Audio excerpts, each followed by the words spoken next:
Hey there. How are you? Doing We well. meet How are you? again. Yeah. Deja vu. How you been? Doing well. Yeah. Good. Good.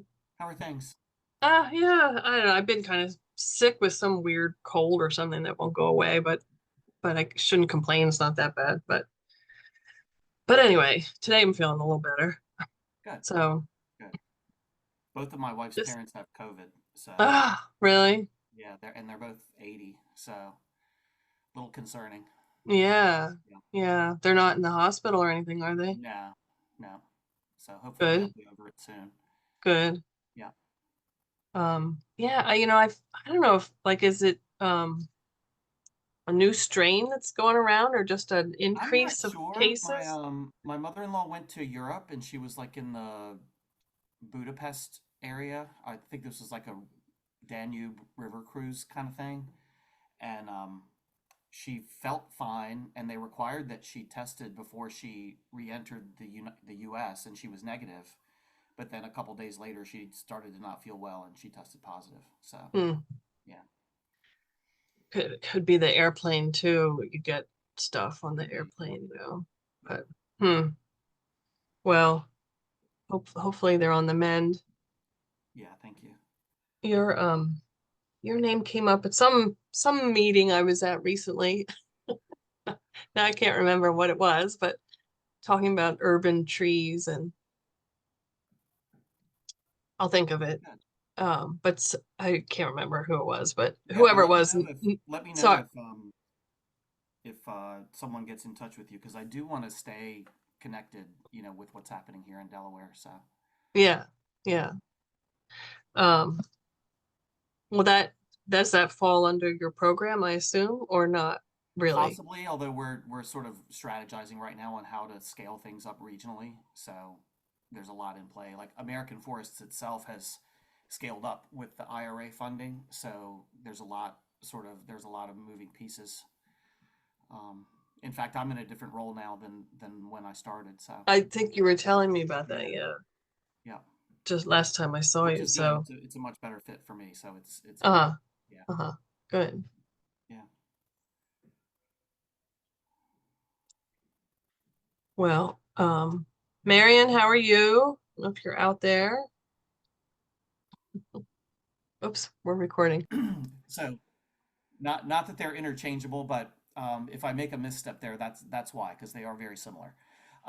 But Delaware Humanities is really encouraging and building community around conversations, sometimes around challenging topics. And in this highly polarized environment that we're in, politically, socially, these conversations are really important. And to support the conversations, Delaware Humanities has developed a series of toolkits. They're working on others, but the one that they have launched is this Environmental Justice Toolkit.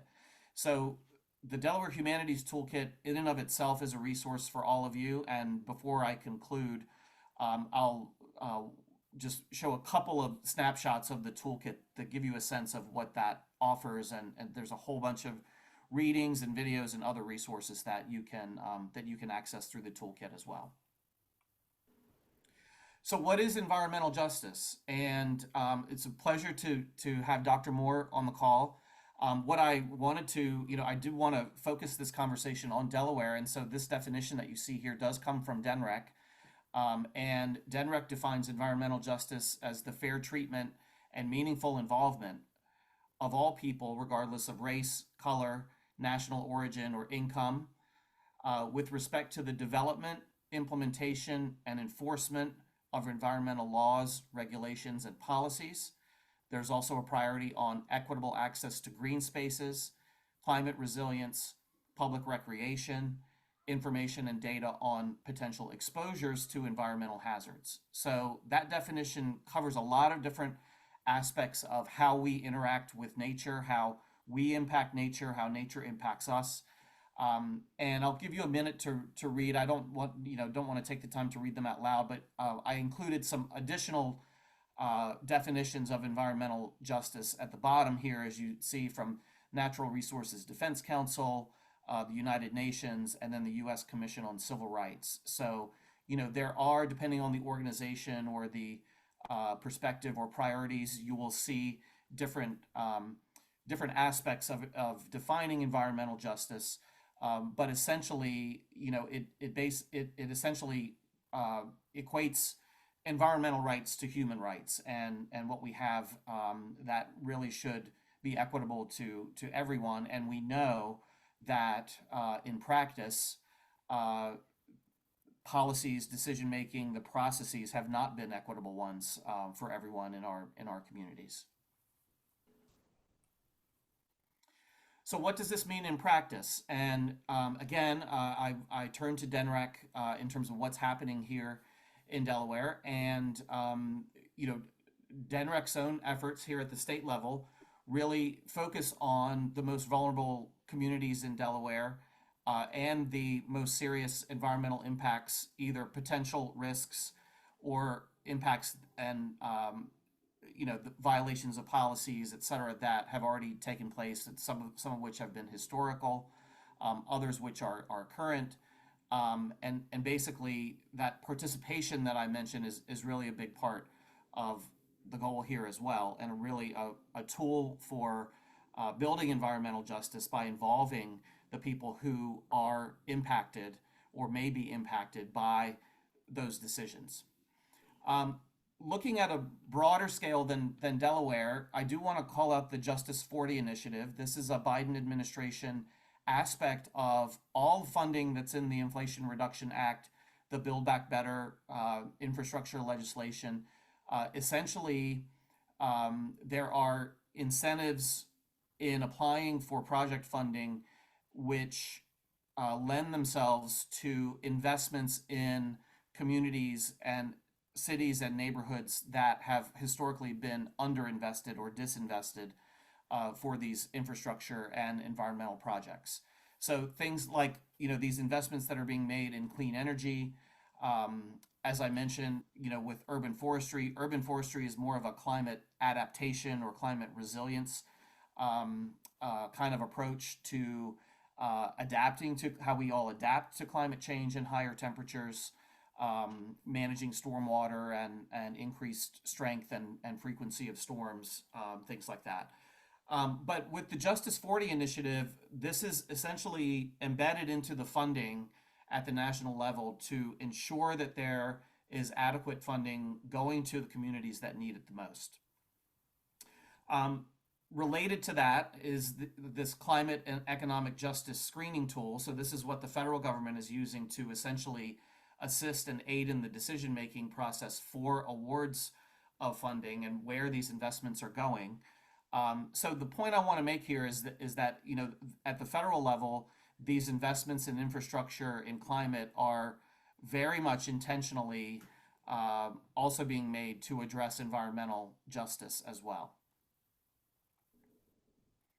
So what are some examples of environmental justice or injustice? And I think this this list here is certainly not exhaustive, and I think these will resonate with all of you in one way or another. And I'm sure there are things that you can add to this list here. But these are not unique to Delaware, but neighborhoods that are near landfills or other kinds of heavy industry.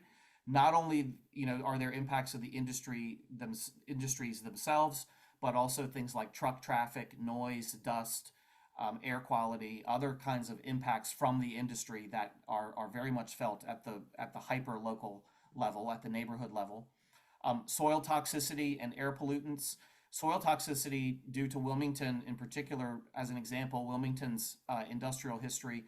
Soil toxicity is something that in my role at the Delaware Center for Horticulture, we encountered all the time. It's not safe to grow food in the basically the existing soil of Wilmington, which is why when you see raised beds and other types of urban farming, it's basically in raised beds or above ground in soil that is not part of the subsoil, and it's actually not accessible to the subsoil unless that site has been remediated for things like arsenic and other heavy metals that are very much a part of Wilmington's history of industry, tanning, shipbuilding and other industries as well. So again, that goes to the next one there, the legacy pollution from industry. In some areas, the proximity of a community to factory farming, and the outflows, water, wastewater from those. This you can see a number of these things that, the development of the interstate highway system. These are not simply, these were projects and the realities of things that were very highly planned and structured processes to, that did achieve the outcomes that were intended to achieve, but at the expense of environmental concerns, and particularly those of certain communities. So what are some correlations of environmental justice and injustice? So what I mean by correlations is that the science, and I review quite a bit of academically, peer-reviewed research on different environmental topics, including environmental justice topics. And, the science is really, I think, has gained so much ground over the course of my career of the past 20 to 25 years or so.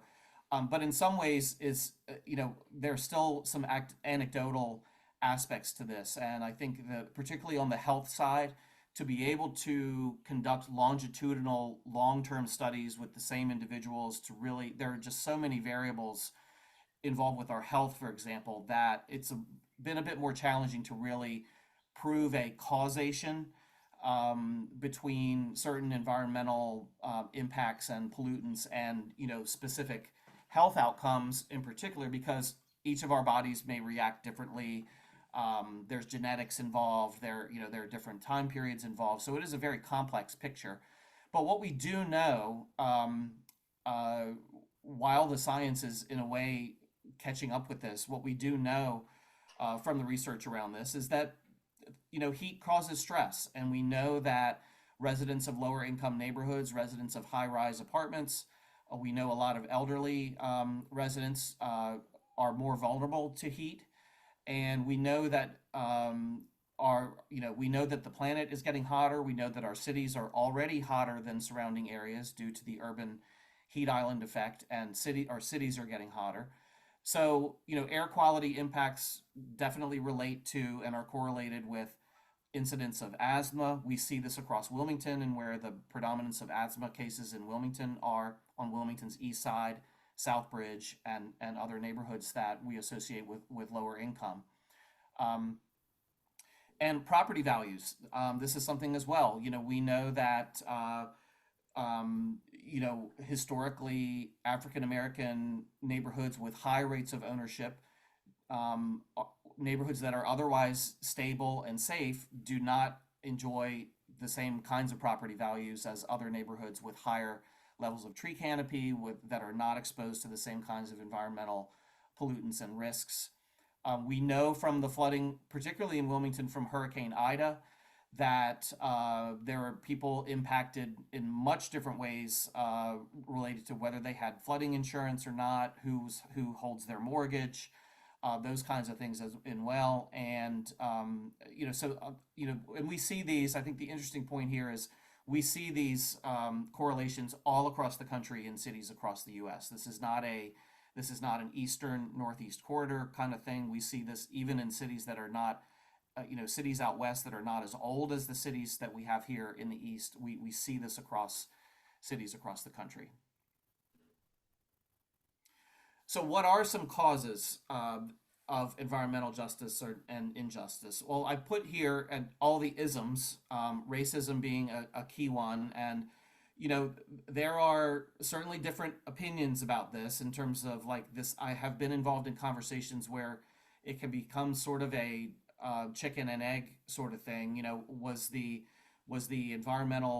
heavy industry there before the neighborhood was built there, or was the neighborhood built there and then the heavy industry came in, sort of thing, when it comes to affecting property values and the risks to residents. We know that there are some really specific and intentional policies and in fact legislation that historically have caused environmental injustices, and I'll talk about that. I think it's on within the next slide or two. Primarily the example of redlining. So this is a formal policy-based housing policy that was very famously instituted in New York in sort of the urban renewal um, time frame of New York City housing policy that essentially, and things like the GI Bill as well, where primarily benefits went to um, uh, veterans who were most often white and less so veterans of color with the GI Bill. And redlining was a specific way to basically direct housing and residency for not just African Americans in terms of people of color, but also in an age where different immigrant groups from Europe were also impacted by redlining policies as well, in terms of being, not desirable residents, so to speak. And then we see this with insurance as well, in a lot of areas, and we're seeing this certainly in places like Miami and Florida in general. We know that, that changes due to climate, increasing, frequency and severity of storms, rising sea levels, et cetera, are impacting insurance risks, and those insurance risks are not spread evenly across different groups of people. So we're seeing that as well. So to talk a little bit more about redlining, and I should say I'm not monitoring the chat, or I can't always see if people raise their hand. So please, do interrupt if anyone has a question, or Jill, if you could maybe monitor, I would appreciate that. I will do my best. Yes. Thank you. I just don't want to miss anyone's All right. comment or question. But basically, you can see the definition here. This is, but what I think it's important for this, as a housing policy, redlining has very much been well established as, really impacting different communities and groups in very much negative ways. But what we're finding in the environmental research is that this history of redlining and where different groups of people are directed to live, essentially limited in terms of their options, those areas are also linked to a higher risk of diabetes, hypertension, early mortality. So there are real health impacts, direct impacts that come through these kinds of that result from these kinds of policies here. I'll be happy to share my presentation and these slides. I'm not going to visit each of these links, but I did want to include a few examples from right here in Delaware in terms of some things that are happening here. The first one there, it certainly relates to Delaware's history of heavy industry, and as I think forward-thinking as Governor Russell Peterson was in establishing the Coastal Zone Act, I think that has really served the state of Delaware very well. We still have that history and that legacy of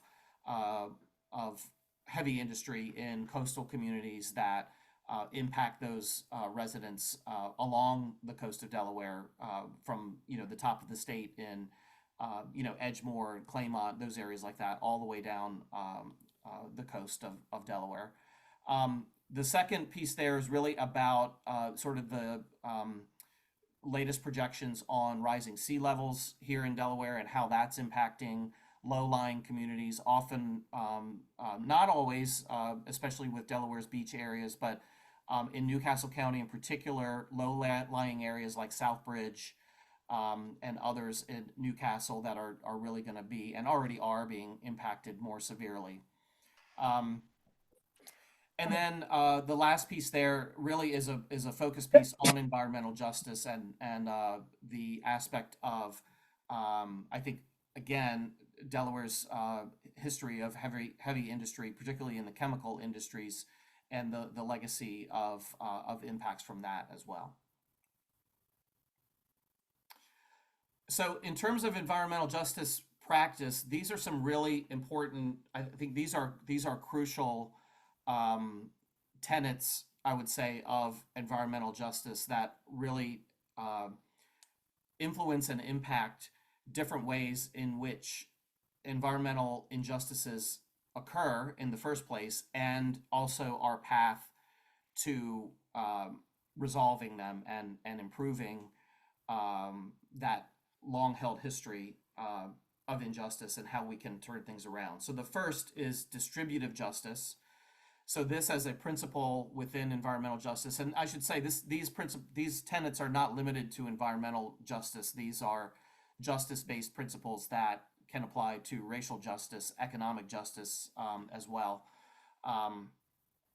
But distributive justice is essentially reflects sort of how environmental benefits and positive aspects of how nature serves us and supports us as humans, how those are distributed evenly, equitably, or not, and how the negative impacts of environmental practices and things are distributed across different groups, and whether those are distributed equitably or not. So in other words, my prime example, when I talk about my role with American forests, we're looking at the amount of trees in cities and the amount of canopy cover. Essentially, we're talking about the amount of shade in cities. And so that is an example of when we talk about distributive justice, some neighborhoods are very green and have a lot of shade, and as a result are cooler, and they're able to adapt better to rising temperatures, whereas other neighborhoods do not have as much tree canopy. They have not been invested in over time.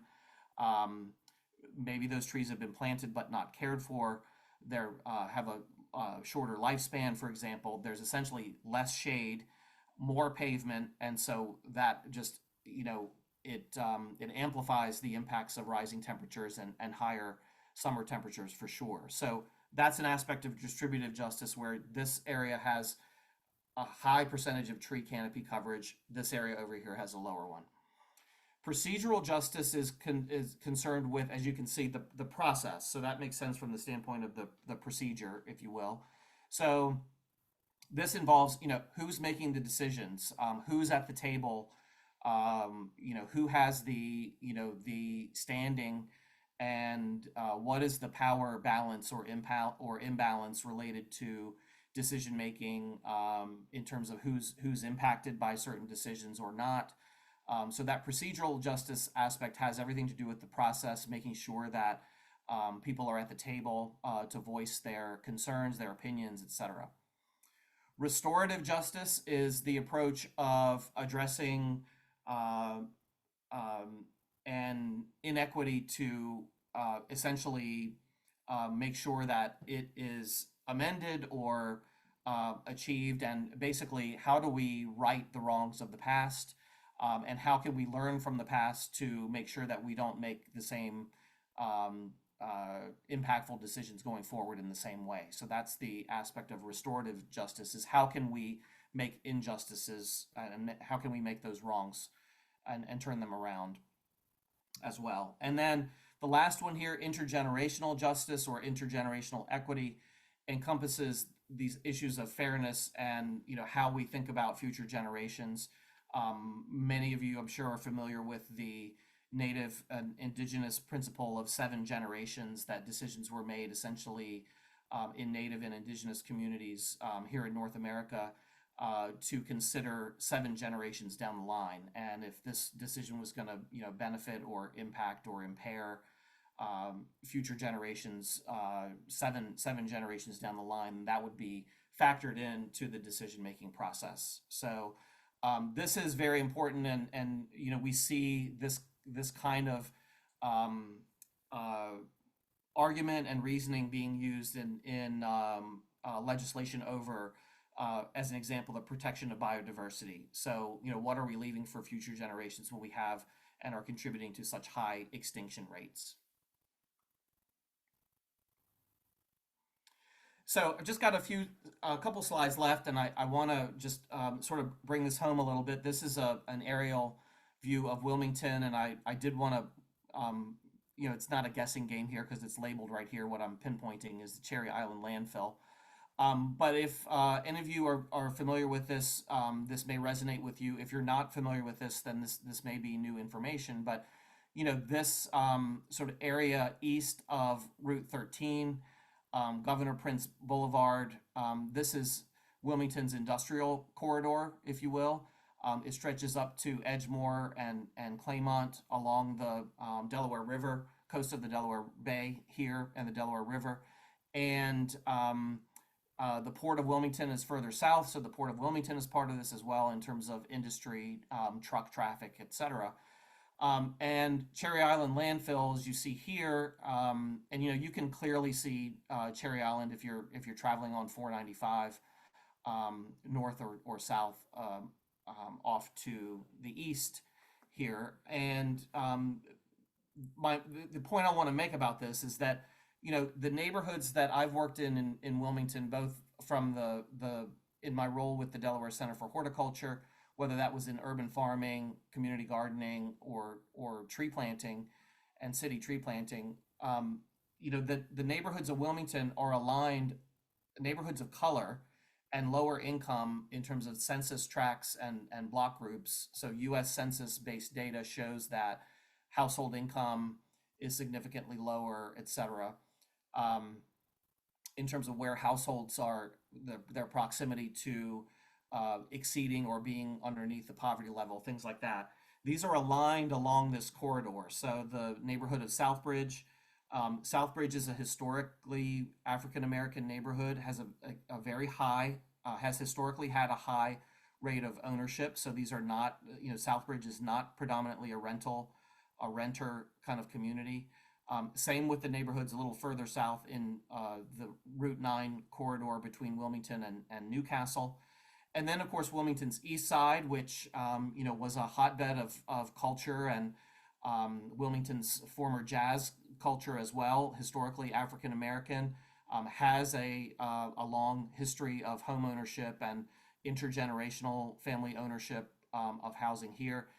Northeast Wilmington, similar kind of thing. But these are the neighborhoods that we've seen disinvestment and certainly bear the brunt of industrial truck traffic, not only related to the Cherry Island landfill, but other industries as well. And in fact, there's a really there's a very controversial proposal right now in Southbridge. You may be familiar with this. I know it's a big topic of discussion with Wilmington City Council.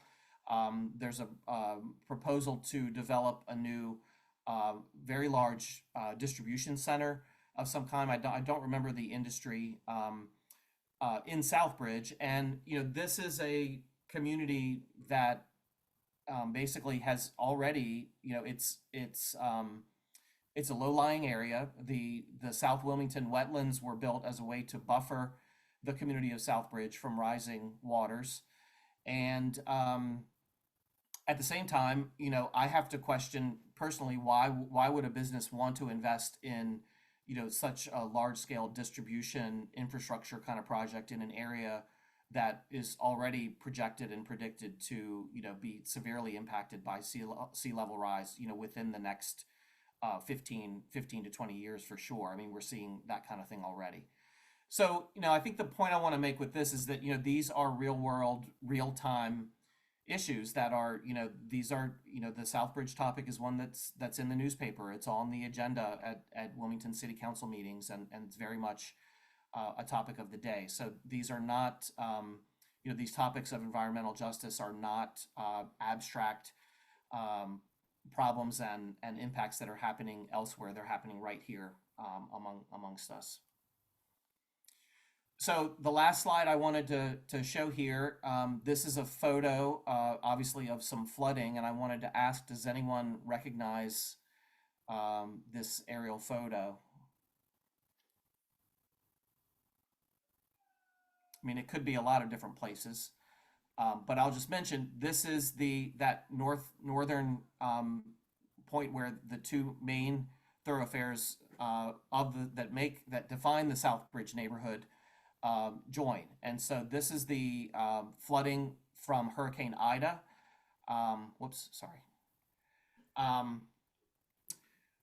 This was, I believe, September of 2022, I believe. And from some of the work that I've done in Southbridge and in Wilmington's 11th Street Bridge neighborhood as well, I'm quite familiar with how basements and how properties were impacted. In some cases, residential properties. A lot of this area, you can see there's some industry, some sort of lighter industry, auto mechanics and other kinds of commercial land use type things. But there are residences, there are homes in the photo here that you can see impacted by this as well. So I wanted to include this just because, you know, this is, you know, unless we can, I mean, certain things we can't raise the land here, but these are some of the really important and very much, you know, real-time issues that the state of Delaware is dealing with and looking for solutions for. It certainly should, and I think is impacting our guidelines for future construction, so that we can make sure we can adapt and hopefully be able to preserve and minimize the people who are displaced from the impacts of climate. So with that, there are a couple other things I want to share. There's an EPA community projects opportunity right now. If any of you are interested in, you know, what you can do or what you can do in your community or neighborhood, the EPA has a $2 billion grant program out right now. The deadline is not until November, so there's time to put together a project. I know some of you are, you know, work in environmental topics professionally. So if you're not familiar with the EPA's Community Change Grant project, I'd be happy to share more information about that. I've got a link for it that I can put in the chat before we conclude. So with that, I'd love to hear your reflections or anything that occurred to you, certainly any questions that I might be able to answer. We're also very fortunate. Dr. Moore, if you're on, you know, given that you're on the call, if there's some questions that I don't know the answer to, maybe others can chime in from the state perspective. But I want to thank everyone for your interest in this topic.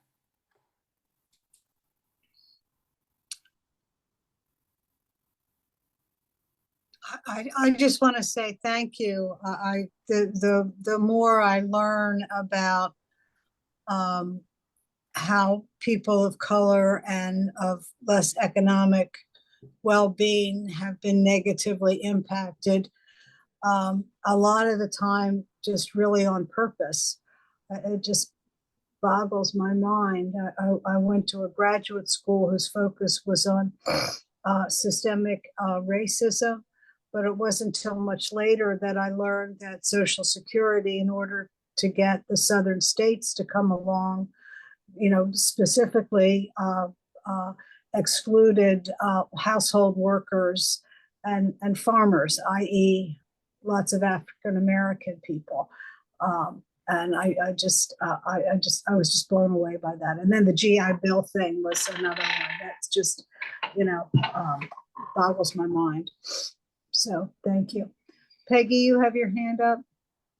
Yeah, thank you. I tuned in late. I had another obligation, so I wasn't able to come online in time to hear the whole presentation. But I'm wondering about solutions to the problems of underserved people getting kind of the raw end of the deal in terms of real estate is concerned. And I've wondered if making it illegal to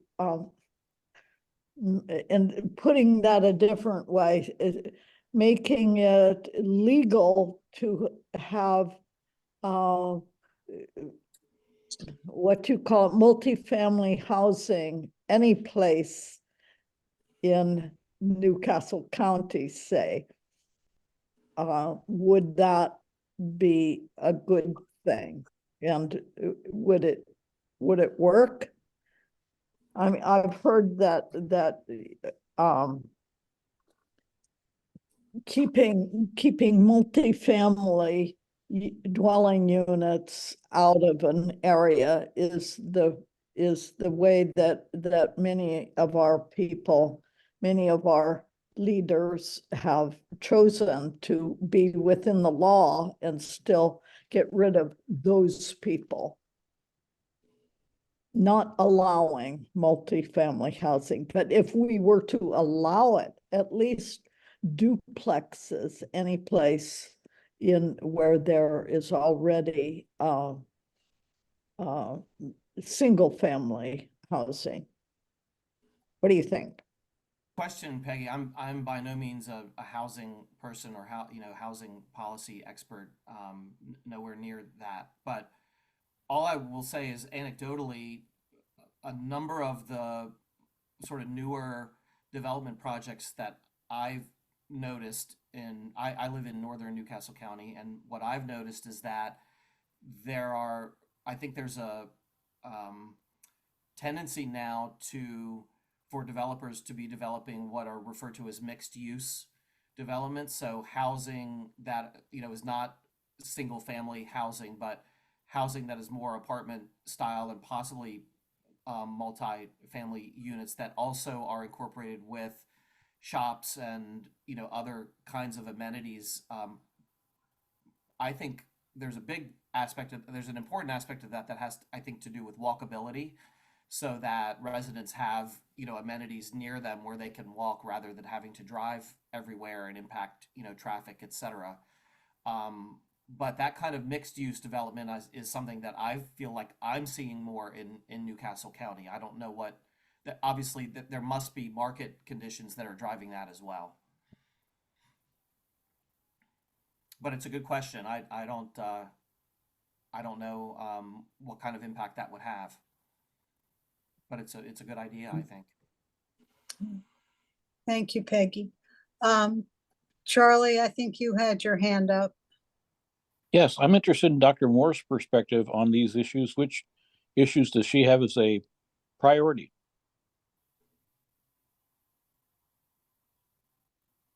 Do you care to respond? I don't know. Can you clarify that a little bit in terms of which issues? Because Vikram covered quite a few topics that some of them are not within DEMREC's purview. So which ones in particular were you interested in my perspective? Well, it's a soft pitch to you to say what issues are most important to you. Important to me versus DENREC is two different things, right? So my background is a little different than being at a regulatory agency. I think of I have a different lens which I view environmental justice, and it's very place-based and all of these different things: housing policy, economic, access to education. Those are things that matter to me, Katera Moore. As far as in my role at DENREC, then housing is not within our scope, right? It's a different state agency that does housing. We are really focused, like he said in the beginning, in trying to make our processes a little more transparent and accessible to people so that they can inform some of the things that are impacting their lived experience. But a lot of that stuff also comes down to, local decision making. So a lot of times things are happening before it even gets to DENREC, right? It's, what local land use, right? Just like the point that was just made in terms of housing density, right? And so, yeah, like a lot of these mixed use projects are frequently for a particular demographic, right? It's a targeted income that they're trying to get, and historically they've kept people out of the suburbs because of higher, because there were no multifamily homes, right, in the suburbs. That was reserved for the city, and we can see that in other counties, right, in Kent County and Sussex County or whatever, what people are building. But then now we also, we have to think about in some of these areas, sometimes, for impervious surfaces, maybe less dense sometimes can work. So it really is a case by case basis. But as far as what environmental justice is important to me, it's like literally everything that could impact the person's lived experience, because it's so many factors, right? It's what kind of jobs do you have access to? What infrastructure? Can you even walk down the street? And if you had a vest pocket park, could you get to it? Is the sidewalk all busted up? Is it safe? Like what is, I ran a nutrition education program in Philadelphia, and sometimes it's like no one's coming, Philadelphia had a lot of gun violence. So no one's coming out to our programs because no one, you don't want to get shot at 2 o'clock in the afternoon. And so it's all of these things create injustices, right? And it all goes back to the decisions that were made during the time of urban renewal, which was actually a little bit after redlining by like 20 years, but it goes back to that, right? And systemic racism and, all the isms that were already outlined. I don't know if that answers your question or not, but that's my 2 cents. It was a great answer. Thank you. Ruth Ann, I think you had your hand up. Thank you. I have 2 very different questions, so I'm going to give them right in a row. One has to do with capacity building. I feel like the projects that have tried to become more inclusive did not recognize the capacity building steps required for an even table exchange with disadvantaged community members. So what does that look like? What's on the horizon for that? How are we doing? And then the second question, I kind of bring to the table this concept that if birds voted, humans would be outvoted, right? The species that are going extinct may not know it. We're the only species that knows we're living a toxic lifestyle and poisoning many species, including ourselves. So I'm wondering if we're really going to begin to look at environmental justice, are we going to include all living things? How do we address the Anthropocene, the human-centric worldview that humans decide everything and that the effect on humans is the most important thing? There's going to be a day when all living things have the right to thrive. Rivers will have rights. So I'm just curious how either one of you is seeing that kind of a movement coming forward. Is it coming? Has it come to Delaware yet? What are you hearing? And thanks for taking my questions. Yeah, both great questions, Ruth Ann. It's good to see you. The first question, I think. Can you speak a little louder? I'm having a hard time hearing. Sure. Thank you. Ruth Ann's first question about sort of, makes me think, Ruth Ann, of that procedural justice, like how do we make sure that we have the right processes in place? I think, I'm in some ways not as well positioned now working for a national organization because at the scale that my current role is, we rely very much on local partners to really engage residents, which in some ways I sort of feel like I'm now supporting organizations like the one that I used to lead at the local level. So I'll talk more about that experience. I think I don't have a great answer. I think it's a really important question because I think the organizations and entities that are really doing this work are, have limited capacity themselves. And I think what you're referring to is the hardest work. I think that takes the most time. It involves building trust, and it involves, cultivating relationships that, can lead to better outcomes.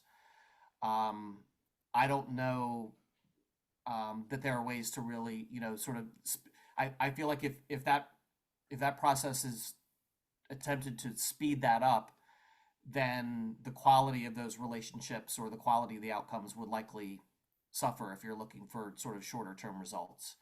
So I think you know, I certainly don't know the answer. I think that acknowledging and creating more awareness around the history of environmental injustices and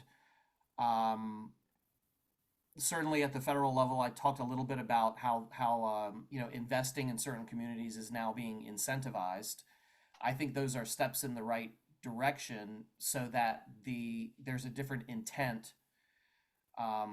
So I think, generally speaking, I think that well, I guess my hope is that the intent in acknowledging environmental injustices, that the intent of, you know, towards better outcomes is changing for the better.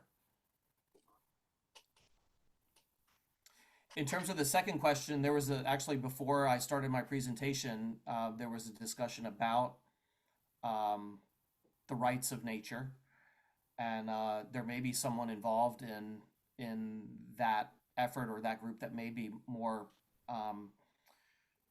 more familiar to answer that question than me. What I will say is that I mentioned I took part last month in a climate reality project training in New York, and this topic was very much a primary topic of discussion. Basically, you know, the non-human aspects of not only sort of the impacts to the planet, but I think particularly in transitioning away from fossil fuels being sort of the primary driver of the change that really needs to happen for the benefit of other life on Earth. If anyone else wants to chime in on that, if engaged in those kinds of conversations about the rights of nature, please do. I have something to say about that. I think that that's the difference between environmentalism and environmental justice, right? So environmentalism is going to be the area of focus on the environment and living things and ecosystems and things of the sort. Environmental justice specifically is about people and how these environmental bads impact people's lived experience, and how they're not able to benefit from environmental goods. And so environmental justice is literally a people-focused thing because there's disparities between who gets the benefit from the environment and who gets burdened by the environment are so vast and impact so many people, largely due to race and class. So that's the difference, right? And so when we're talking about justice for all living things, that is already environmentalism, right? So that's already what environmentalism is all about. So that's my opinion. As far as broadening environmental justice to include all living things, because that's not why environmental justice, when you look at the environmental justice movement, the reason why this movement evolved, and it evolved because there was a distinction, right? Environmentalism is a very middle class kind of approach, and it's the environmental justice, when it emerged in that movement, it's very working class. And so that's the distinction with that. And then your first question about capacity building, that is something that is a need, particularly also for other partner organizations, right? Because when we're thinking about, you know, like our secretary talks about everyone having a seat at the table, but first they got to know there's a table to have a seat at. But the fact of the matter is that the table has to be ready for the people, and the people have to be ready for the table, right? And so people, you know, like some things we've been trying to do is, you know, letting people understand the process, but also letting people understand how to make a comment that is actionable, right? Because people that are living with some of these challenges, there's a lot of emotion, there's a lot of hurt, there's a lot of fear. And so we need, in a regulatory space, we need tangible, actionable things, and that takes time to build those skills in the community, right? And that takes agencies that already are doing civic engagement, capacity building, whatever, to kind of be able to partner so that people can engage and things that are going to impact, decision making. So that's all I have. Well, thank you both. It was very interesting hearing your reflections.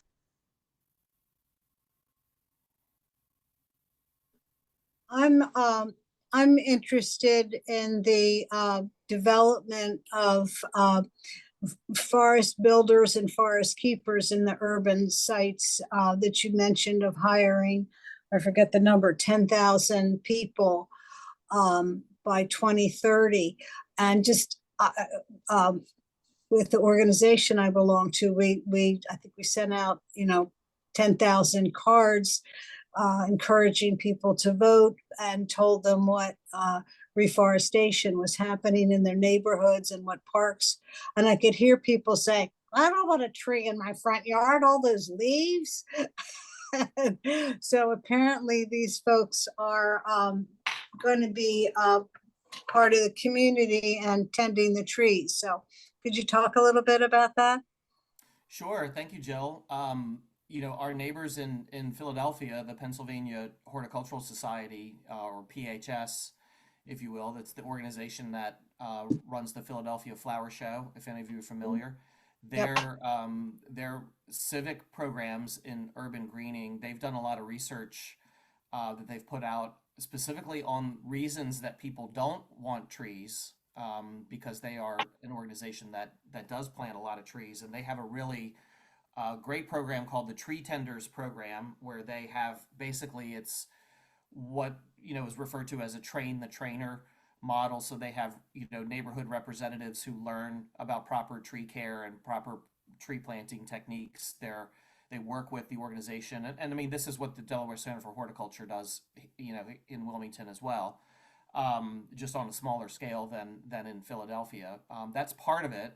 But also, I think one of the reasons I'm in this role with American Forests in terms of careers and opportunities is due to the experience that I got at the Delaware Center for Horticulture running a workforce program called Branches to Chances.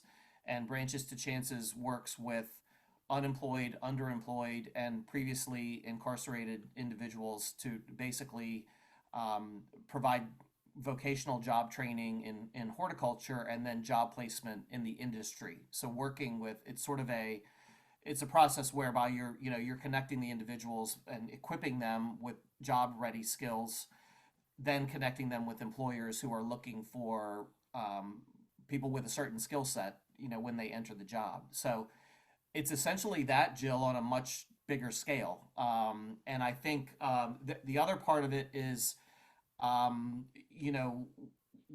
we, meaning American Forest, is going to be developing an initiative to really get at sort of the public perception around these kinds of jobs, that they're not lower skilled jobs. They're actually quite technical in terms of proper tree planting and care, et cetera, to really help trees and ensure that they reach their full potential. And there aren't many graduate degree programs in urban forestry around the country. In fact, the majority of students who are studying urban forestry specifically in a degree program are at just a few key colleges and universities, most of which are historically Black colleges and universities.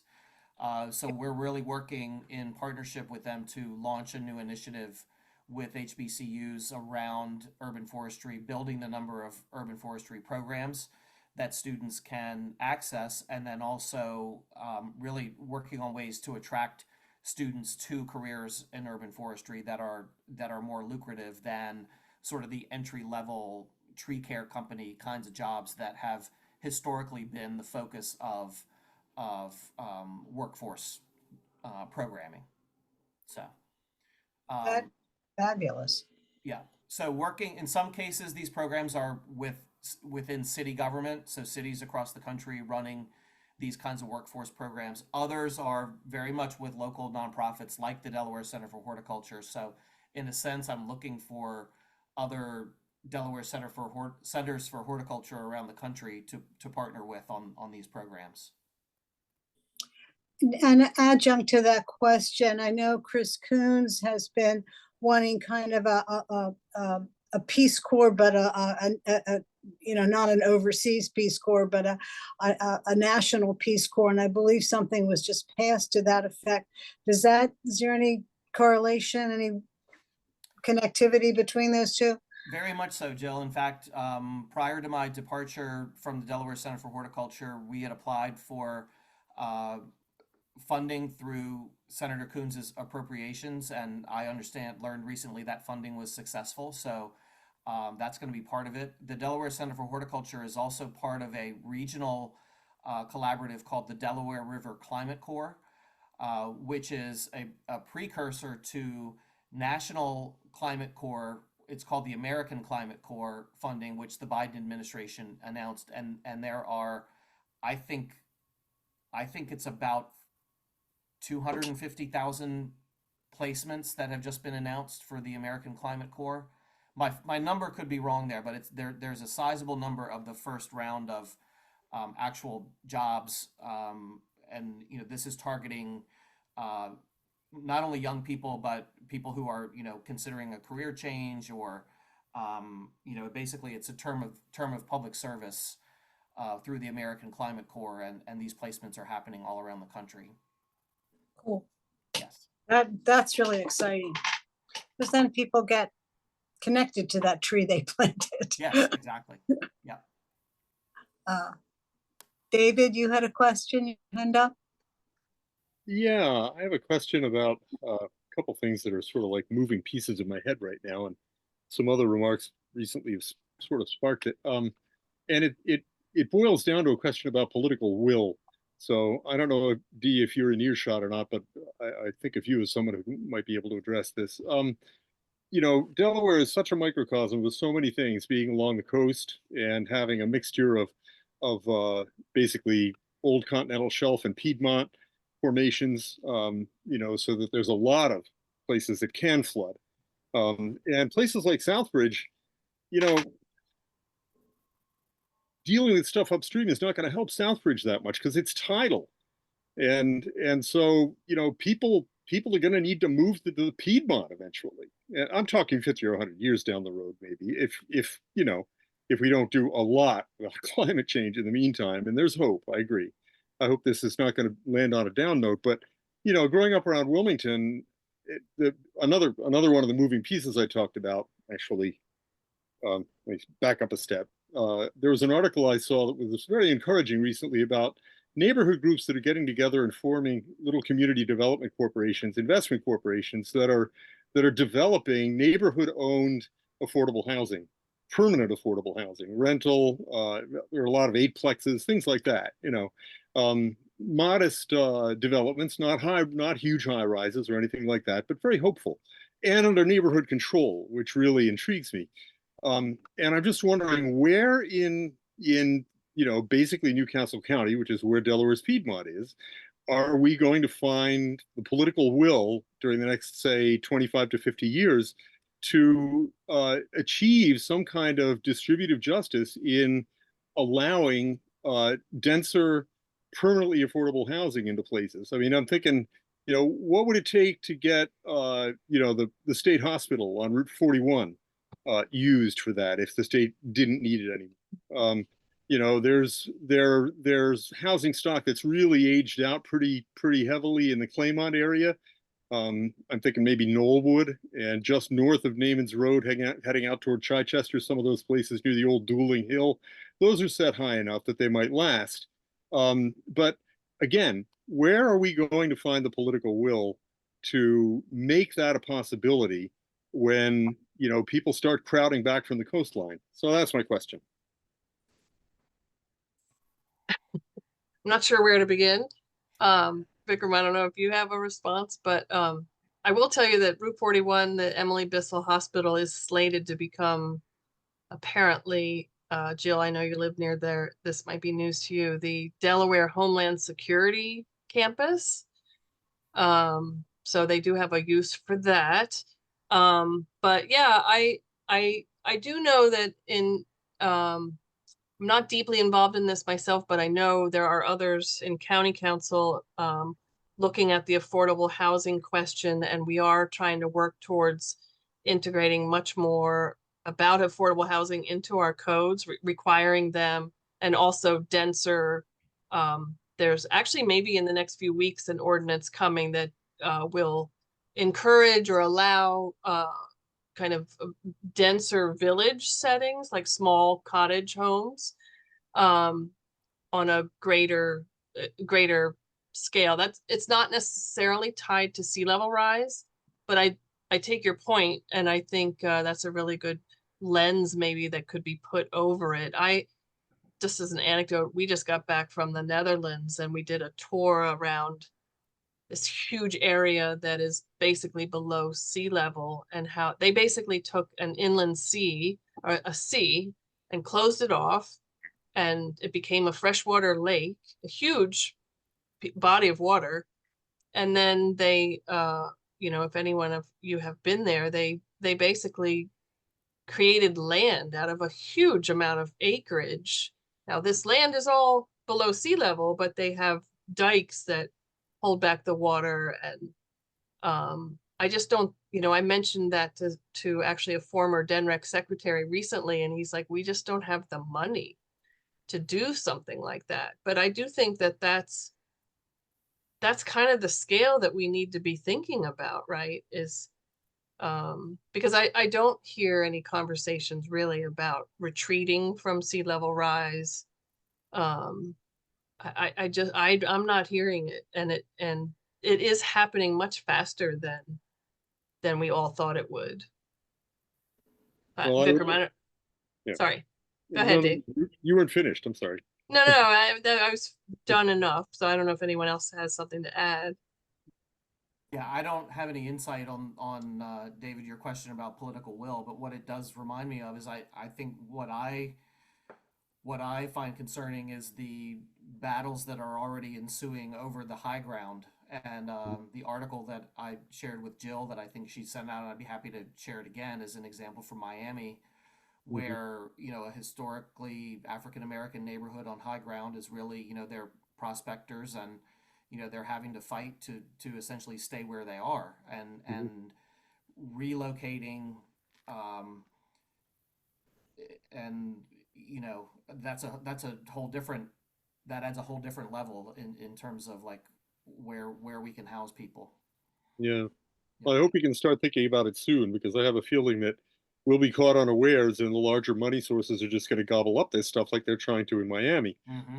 And the money finds it pretty easy to get away from daytime flooding, clear weather flooding, and it's unfortunate. And we have to put things in place that are going to ensure that there's still room for everybody, if we want to do stuff like that.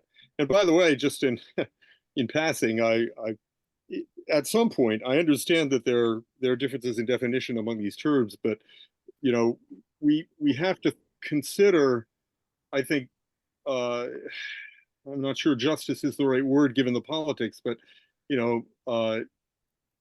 according the same regard to other species, because if they're not here, we're not here.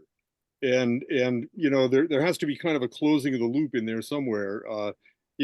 Things like pollinators are taking it hard, these days, and without them, we're gone. So anyway, I'm off my soapbox. Thank you.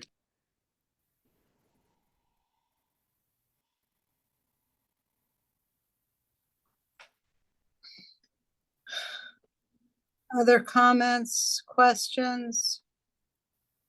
I'm trying to move my screen around. So true. Yeah.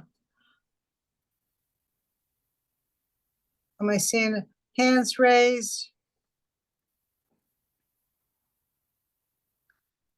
I just was remembering, I read this book, I think called The Sum of Us. I can't remember who wrote it, but it starts off with the analogy of, I guess in the 50s or 60s, they wouldn't let African American people in the pools. So they shut down the whole pool. So not only did the African American people who couldn't go to the pool suffer, but everybody else did too. And it kind of, the book, as I recall, kind of went along with that same analogy that, sometimes the the folks who get kicked out first are kind of the canaries in the coal mines, and the water's coming for all of us, whether it's the water or the pollinators or the biodiversity, and kind of what you're saying is how do we do this in a judicial way so everybody gets shares in the good and shares in the bad. And I'm just thinking about what you said about how they protected the folks in, what was it, the Netherlands. They sure put a whole lot of money into beach replenishment on the Delaware shores, a whole lot of money, and I don't see them doing that in Southbridge or other areas that flood. And boy, were there $1 million houses on the coast, multi-million-dollar houses. They put a ton of sand out there.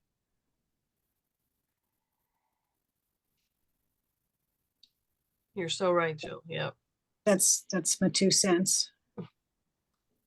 I think it's both and, right? So we have to, like, environmental justice really is about the people, but we have an environment that we all are part of, right? It's not external to us as human beings, and so we have to do 2 things at once, right? And so, and what happens though is that in a lot of these, what has happened is that when we're making environmental decisions, sometimes those decisions adversely impact environmental justice communities because we did not consider them, right? And so sometimes we're trying to go save something, we end up having an adverse impact. So I think it's the environmental justice is bringing that lens into the conversation, right? And so because we like, I don't think anybody can deny it at this point that climate change is not fake news. It's like actually real.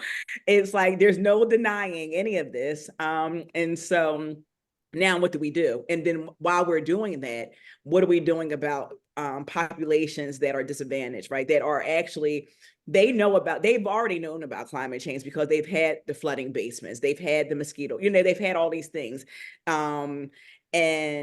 But they're just up to their elbows trying to dig out every single time because maybe they don't have flood insurance, maybe whatever, they can't move, because also the other thing is that, your social systems are right there in your neighborhood. And so it's, how do we kind of bring all these voices to make better choices, and, better long-term planning for everyone, because we all lose, right? If anybody, I mean, it's like a lose-lose for everybody because it's all flowing,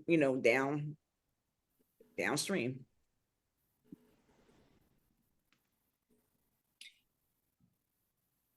And Ruth Ann, you have your hand up again. Yeah, thanks. I just want to highlight the fact that the Lenape Indian Tribe of Delaware Census District floods constantly, and there is always concern about the Superfund sites surrounding them leaking into their wells. They have septic, and they have their own private septic in much of that area and their own wells. And they have not had the capacity to come to the table as equals. They have tried, and we tried to develop a nonprofit that would create jobs in stewardship of the natural worlds, starting with the forest and the freshwater wooded wetlands surrounding the cemeteries. But it was very hard to find people who know how to be a board member or know how to report to the IRS. These are things that disadvantaged communities, I tried working with a couple organizations, but they want me to stop working to pay for car insurance and just go to their classes and their meetings. And it's been hard for me to try to figure out how to recruit people to be board members and to support our local job development and our local water testing efforts. It's just been hard to recruit experienced board members and supportive people that would come alongside and accompany us through these processes. But the statistics in the Lenape Tribal Census District are the same as a reservation out west. It's just terrible statistics. So anyway, I just like to remind people that there are many different kinds of disadvantaged communities, and as the sea level rises, it also loosens a lot of toxins that are surrounding the Cheswell community, and that gets into the water, and has terrible health effects. So I'd like a hospice house so that people could at least die with dignity, since they're all dying very young and wish they could have family around. It's a challenging community to work with, and I really encourage everyone to be as respectful as possible and mindful that the original people of this land are still with us. Okay, thanks. Thank you. That's huge. And I just have to, echo in there that there are lots of disadvantages, and not everybody knows how to being a newbie a little bit ago, how to testify at Legislative Hall, how to write comments, how to dial in, how to make a comment so it's meaningful. Katira, I know Susan Love said that, they spent a lot of time with the Southbridge community. I don't know what the project was that they were working on, but, helping people understand what the benefits were. So there's kind of a piece of, we all have our holes in our education, and, how to help other people fill up their holes while we fill up our own.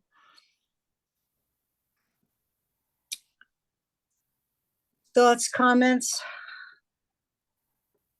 Yeah, thank you, Jill. And to Ruth Ann's comment, I mean, one of the things that we're working on at American Forests on sort of a broader scale is that the distribution of, like I've mentioned, the Inflation Reduction Act funding. What we're finding is that as a national organization that is subgranting those funds, we're finding that, not all the, certainly, there are communities who really need access to that funding, but they're not equipped to write a grant, or, basically the whole topic of equity and grant making is something that we're undertaking sort of unexpectedly because of the challenges that we're seeing among groups that we're working with, who may not have a grant writer who can, write the grant, or a financial administrator in their nonprofit who can manage the grant if they receive the funding, and, and they're needing to scale up quickly in order to deliver on, the funding that they've asked for. So, but I will mention one encouraging thing, and I think this maybe speaks to the topic we've touched on this evening about, the rights of nature. One thing is that I've learned recently that the U.S. Forest Service has entered an agreement with a variety of First Nations and Native groups, primarily out west because of where the majority of large forested tracts are. But basically, the Forest Service is going to be receiving training on Native and Indigenous forest management and forest care techniques to essentially learn how to do forest management from a much more well-established and much older tradition than the U.S. Forest Service over the past, couple of 100 years, which is, I think, an encouraging thing. If you follow the U.S. Forest Service, it's encouraging that they're willing to admit that, they don't know and can learn from others better ways to manage the nation's forests. So. Very cool. Very cool. Very cool. Wow. What a great conversation. What a great conversation. Anybody have any comments that they're just bursting at the seams to make? Vikram, we are so fortunate to have had you at the Delaware Horticulture Society and have your expertise there be used again and expanded with American forests. And as a Delaware resident and as a PTA member, there you go. Yeah.